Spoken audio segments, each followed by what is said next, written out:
Gold పడిపోతుంది పడిపోతుంది అని చెప్తున్నారు. ఓకే. సో అలా ఏమి ఉండదు. సో దీవాళీ టైంలో కూడా మనం ఏదైతే డిస్కస్ చేసామో అది జస్ట్ కన్సాలిడేషన్ ఫేజే. సో ఇప్పుడు రీసెంట్గా ఒక డిప్ వచ్చింది గోల్డ్లో. ఆ డిప్ వచ్చిన తర్వాత ఆ పర్టికులర్ డిప్ నుంచి మళ్ళీ రైజ్ అవుతుంది. గోల్డ్ ప్రజెంట్ అయితే రైజింగ్లోనే ఉంది. ఫర్ ఎగ్జాంపుల్ ఇప్పుడు నేను మీకు ఒక చార్ట్ చూపిస్తాను. ఆ చార్ట్లో చూడండి, మీకు ఇంకా క్లారిటీగా అర్థమవుతుంది. ఓకే. సో ఇప్పుడు మనం చూస్తున్న చార్ట్ ఏదైతే ఉందో ఇది ఒక 1 ఇయర్ చార్ట్. 1 ఇయర్లో ఉన్న 4 క్వార్టర్స్ చార్ట్.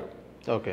సో మనకి ఫస్ట్ క్వార్టర్లో ఫిబ్రవరిలోనే మనకి రెసిస్టెన్స్ బ్రేక్అవుట్ అనేది జరిగింది. అంటే అది ఆల్రెడీ బ్రేక్అవుట్లోనే ఉంది.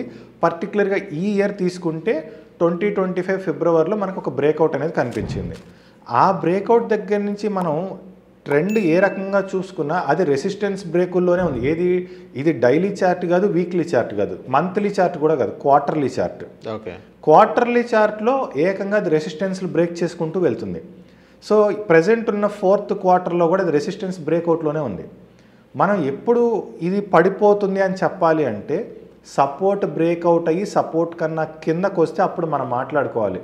ఓకే, గోల్డ్ ఫాల్ అవుతుంది, అవ్వబోతుంది అని మనం అప్పుడు చెప్పాలి. ప్రజెంట్ అది ఇంకా కరెంట్ క్వార్టర్ రెసిస్టెన్స్నే బ్రేక్ చేయలేదు. ఓకే. అంటే down side current quarter resistance దగ్గర ఎగ్జాక్ట్గా సపోర్ట్ తీసుకుని అక్కడి నుంచి అది మళ్ళీ పైకి వెళ్తుంది. ఓకే. సో ఇది ప్యూర్ కన్సాలిడేషనే కానీ గోల్డ్ ఇప్పట్లో పడిపోతుంది అంటే ఇప్పుడున్న టెక్నికల్ అనాలిసిస్ ప్రకారం ఏంటంటే ఈ క్వార్టర్ కంప్లీట్ అయ్యే వరకు కూడా గోల్డ్ అయితే డ్రాస్టిక్గా పడే అవకాశం లేదు.